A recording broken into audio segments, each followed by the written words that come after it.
ہمیشہ ہم لوگوں کو قرآن میں آتا ہے اللہ تعالیٰ کا نام، تو اللہ تعالیٰ کا جو نام ہے وہ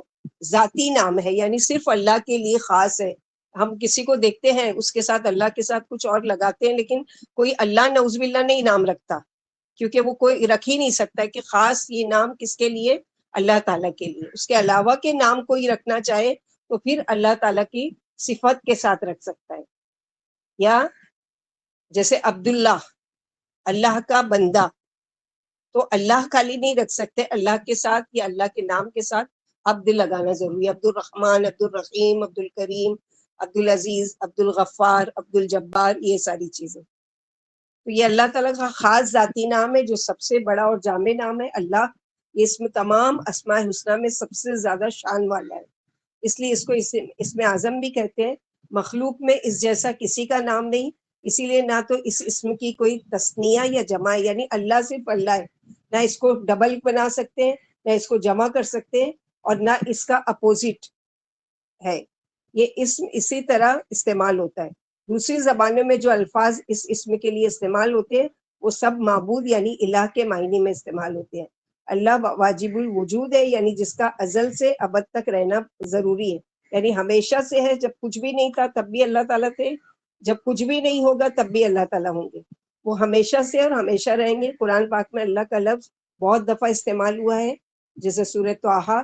اللہ تعالیٰ خود اپنا انٹروڈکشن کراتے ہیں، اننی انا اللہ لا الہ الا انا فاعبدنی واقم الصلاۃ للذکر، بے شک میں ہی اللہ ہوں، میرے سوا عبادت کے لائق اور کوئی نہیں، بس تو میری ہی عبادت کر اور میری یاد کے لیے نماز قائم کر۔ اللہ تعالیٰ کی صفات اور جمال اور جلال اور قدرت اور عظمت اور بلند شان پر مبنی نہایت جامع آیت جو ہے وہ کیا ہے؟ آیت الکرسی، جس میں بہت ساری اللہ کی صفات بیان کی ہے۔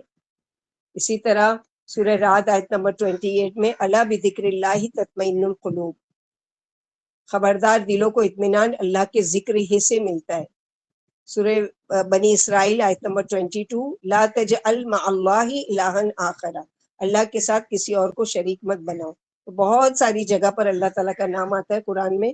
اللہ تعالیٰ جو الہ اور معبود ہے، تمام خلق کو پیدا کرنے والے، اس جیسا کسی کا نام نہیں، نہ اس جیسی صفات کسی اور میں، اس کی صفات لا تعداد ہے، یعنی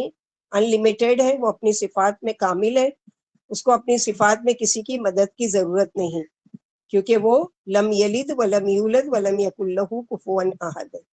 اللہ جو ہے اسم علم خاص اور جامد ہے، جس کا کوئی جوڑ نہیں ہے، اس پر حرف ندا داخل ہوتا ہے، جیسے یا اللہ، اللہ تعالیٰ کے کسی دوسرے صفاتی اسم کے ساتھ معروف باللام ہونے کی صورت میں حرف ندا داخل نہیں ہوتا ہے، مثلا یا رحمان یا القدوس وغیرہ نہیں، بلکہ یا رحمان، یعنی اگر ہم اللہ تعالیٰ کا نام یا اللہ پکار رہے ہیں تو الف کے ساتھ، لیکن یا الرحمن یا الرحیم ایسے نہیں، یا رحمان یا رحیم پکاریں گے، ٹھیک ہے؟ یا قدوس، بعض لوگ صرف اللہ اللہ کا ورد کرتے ہیں جو کہ صحیح نہیں ہے، وہ صوفیہ جو صوفی لوگ ہوتے ہیں، اللہ اللہ اللہ اتنی بار کرو کہ اللہ نعوذ باللہ ان کے اندر داخل ہو جاتا ہے، تو یہ سب ان کا غلط عقیدہ، اسلام سے خارج ہے، یہ طریقہ غلط ہے، اس عمل کی سنت نبی صلی اللہ علیہ وسلم سے دلیل نہیں ہے، اور نہ ہی صحابہ کرام اور سلف صالحین میں اس کا کوئی عملی ثبوت ہے۔ لفظ اللہ کوئی کلمہ ملائے بغیر نہ آسمانوں یعنی فرشتوں میں اور نہ زمین والوں کے لیے نزدیک مفید ہے۔ یہ لفظ اکیلا جہاں بھی استعمال ہوا ہے وہاں اس کے ساتھ کلمہ مضمر ضرور ہے، یا کسی جملے کی طرف تنبیہ یا اشارے کی صورت میں استعمال ہوا ہے۔ اللہ کا جب بھی نام لیا جائے اس کی کم از کم ایک صفت ضرور بیان کی جائے، جیسے اللہ تعالیٰ عز و جل، یا اللہ سبحانہ و تعالی، یا اللہ تعالی، یعنی خالی اللہ اللہ نہیں بلکہ اللہ تعالی، اللہ سبحانہ و تعالی، اللہ عز و جل۔ تو اس طرح سے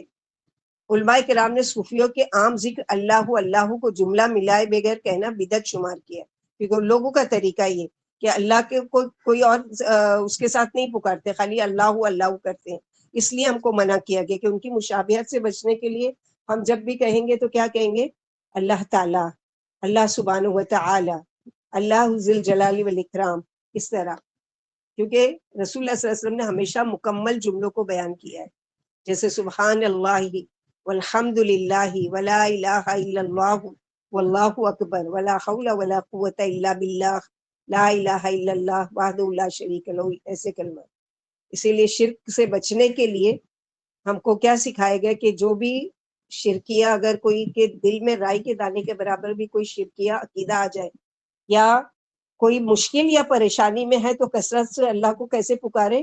اللہ اللہ ربی لا اشرک بہ شیئا، یعنی اللہ اللہ میرے رب ہے اور میں اس کے ساتھ کسی کو شریک نہیں ٹھہراتی۔